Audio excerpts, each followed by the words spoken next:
You can see differences in my midsection. I'll include pictures here. You can tell my midsection's got smaller, but I obviously just want to be like 12%. That's kind of my goal. 10 to 12. 10 is hard to maintain, but 12 I'll be happy with. So during COVID, I live in Toronto, so we have the gyms closed down for probably a year or so. I worked in the gym at the time, and I remember going from around 215 to 220, like that was the range I was in, going all the way up to 248. That was my highest weight. Yeah, so I might as well just say 250 at like 5'10". I'm pretty muscular, but still, obviously, that's not a healthy weight. Um, so as soon as the gyms, got back opened, I bought a bike, I bought weight vests and everything, and I eventually got back down to like 230. I did a DEXA scan. I thought my body fat percentage was like 18%, 18% or something like that. And I went to get a DEXA scan, and it said 24%. And I'm like, oh my goodness. And it was like, that's technically 1% away from being obese, like or overweight. I don't remember which one. But I didn't look like it at the time. Like you can tell by my face. If you knew me before, then you can see the weight gain in my face. But body wise, I just look like a person going on a bulk. Like I didn't have a massive gut or anything like that. So it was very deceiving to a lot of people. They like if I asked people at the time, how much do you think I weigh? They say like 215. And I was like, pushing 250. Like, so anyways, obviously after the gyms opened back up, I get in my rhythm. I got back down to 230, eventually cracked 220. My goal is about 205, 200.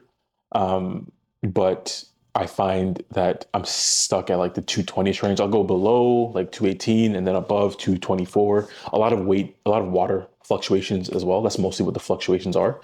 Um, I just had a hard time breaking through it. And so I'm going to make some changes to my diet. I was trying to do the 2,800 calorie, um, intake per day and burn like 32 or 3,300 calories, like negative 500. But realistically, um, I'm trusting my like Fitbit too much. Like I'm going exactly based off what it's saying instead of like giving it some more room. So I decided I'm going to try and cut down my calories even more to about 2,200, which is, if the Fitbit calculation is right, is going to be like 1,000 to like 800 deficit based off of my activity level. Um, and it's only going to be for a month. Like I kind of want to go to 2,200 and then kind of slowly increase it over time. But I just kind of want to do something that breaks my plateau. You can see differences in my midsection. I'll include pictures here. You can tell my midsection's got smaller, but I obviously just want to be like 12%. That's kind of my goal. 10 to 12. 10 is hard to maintain, but 12 I'll be happy with. Um, but how I plan to do that is I do find that intermittent fasting helps me a lot. If I can do the 12, like, eating at 12 p.m., so midday, and then finishing at 7 or 8. 7 is obviously better. That's from Dr. Huberman, his recommendation. I did that for a while and it worked. Um, but being consistent is the hardest part, obviously. So my consistency, I started doing like month-long meal preps, which I did last month, but I didn't see any changes. And that's because I was pushing too close to like my caloric burns, like 2,700 calories. Like it's probably a little bit more than that. And then it's like offsetting. It's like you're eating at maintenance almost because I feel like 400 calorie deficit, like you need perfection to hit that. And it's like, I'm not that perfect or I'm like measuring food and stuff like that. So I'm kind of opening up the gap some more so that I know that I'm in a good deficit for sure. But I'm most likely going to be I'm going to show you the food that I have actually. Some of it's going to be, this is like cucumbers, small cucumbers that I bought at Costco. And I'm just going to have them with some Greek yogurt, like dip. You can put Greek yogurt and some uh, seasoning and mix it up, and it tastes like a salad dressing, but it's like you're actually getting protein from the dip. You know what I'm saying? So it's better. Small potatoes. So like 4 or 5 of these are 70 calories each. I mean, for the 4 or 5, that's just like a bit of a carb source. Some dates. We have to be careful with these two because these are very carb heavy. And so for 5 dates, it's 30 grams of carbs, 25 grams of sugar. So it's like I wouldn't have more than 5 of these a day, but I find that this satisfies my sweet tooth a lot more because I can eat like so much candy. This I can't sit down and eat a lot of because it's that sweet. Um, some tomatoes, some baby tomatoes. Like the reason I'm getting small stuff is just because it's easier to pack for like my lunch when I go to work. And then the protein I got, this is like you can't really see because it's frozen, but these are like chicken wings, small chicken wings.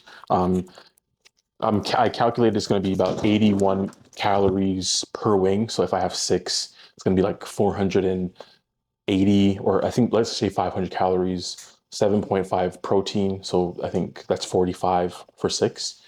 So it's a good balance. And then I have like these short ribs. This is not really for meal prep. This is more of just like a diversity thing. When I get kind of tired, I can have this on the side sometimes. But I have 3 packs of the chicken wings. Last month I did a month long of chicken thighs. There's obviously a lot of fat in them, so I'm like, I think it just kind of ruined the whole purpose. Like I was pushing too much. Like the calories and the calories burned were too close together to actually make any changes. But that's how I build consistency though, because I'm like, okay, well, you did actually meal prep for almost 4 weeks. Like I cooked that much food and put it in the freezer. Um, so I know I can do that again. It's just actually making sure I have the proper foods to eat. I'm gonna try and cut out a lot of the protein drinks that I'm having, because even though they supply me with good protein, I'd rather just eat it because the calories are gonna be that low. Like 2,200 is still pretty low for me. Um, at 5'10", 220, and like a decent amount of muscle. So I'd rather just eat my food rather than waste it on drinks. It's not waste because of good protein, but it's like I just want to feel full. Like that's going to be the hardest part.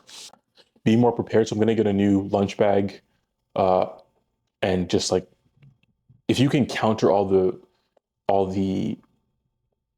cravings that you're going to have during the day, like the same way I bought the dates, that's going to curb my sweet tooth when I get when I get a sweet tooth essentially. So it's like preparing for those little things where it's like, oh, I feel like I want something salty, right? Like the potatoes, if you put them in the air fryer, just put salt and pepper, they taste amazing. Cut them in half, they're fine. Um, I have like sugar-free juice that I mix with like sparkling water, so it tastes like soda, but there's no calories. So there's little things you can find that'll take care of those needs. You just have to actually experiment and see what works the best. But I'm also making this video to be like accountable. I do want to track my progress. So as of this morning, I was 225. And it's what's the date today? April 27th. So by end of May, I want to see, well, I have to see like results. If I stick to this, I know I will. I just want to like, track what I'm eating, make sure I'm held accountable. But yeah, I'm going to track my progress and just put it here, keep everyone up to date. And yeah, if I stick to it, it'll work. I know that for sure.